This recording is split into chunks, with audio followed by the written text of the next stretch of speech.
Thank you, Mr. Chairman, and thank you, Chair Yellin, for being here today and also for your service to our country. I'm going to touch on exactly the same issues that my colleague just touched on, and it sounds like our districts are very similar. I come from upstate New York, a very highly agriculture area, but a place that has seen better days in terms of our economy. We once had many, many community banks. And I might quote a very interesting comment that was made by President Trump in his inaugural address in describing our manufacturing landscape. And he described it as rusted out factories scattered like tombstones across the landscape. And you can look at our community banks much the same way. You can go to just about any corner in any suburban or small city area in my district and find community banks closed and overgrown with grass and not operating and empty where they once were providing great resource to our community, our small business community. 50% of the small business loans are made by community banks. 77% of agricultural loans are made by small community banks and credit unions in our community. And agriculture is still the #1 industry in New York State, believe it or not.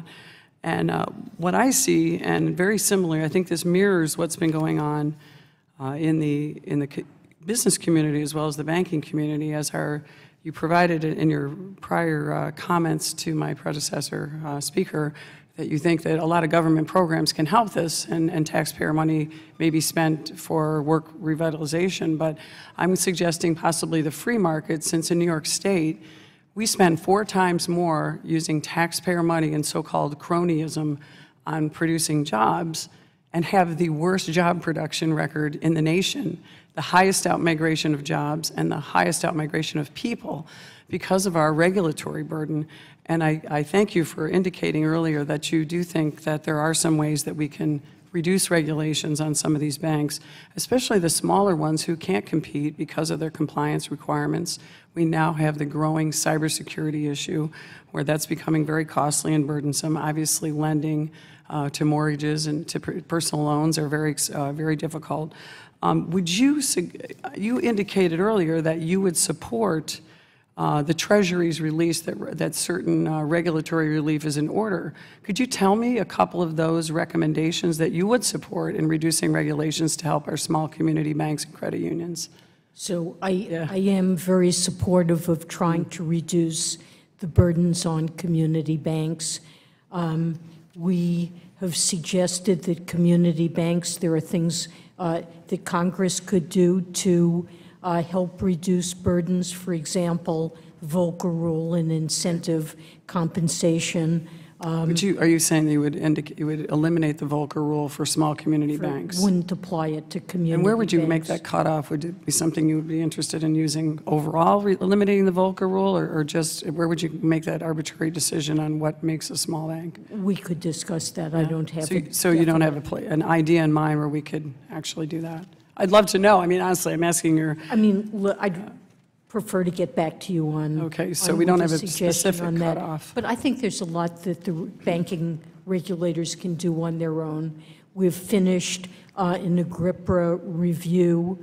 The banking regulators are committed to addressing concerns of community banks about the complexity of capital regulations, to come out with a simplified capital regime. We've recently cut reporting requirements for community banks.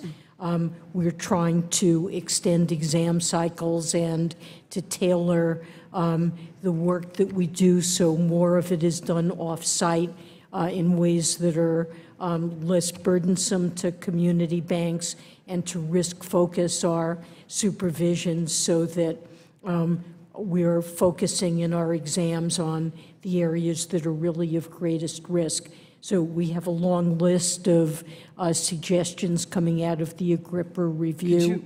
Could you tell me what, so you indicated there were some that earlier you testified that these are some of the ones you would support. Which ones wouldn't you support that are recommended by Treasury, as you indicated? So I don't have that list before me. Okay.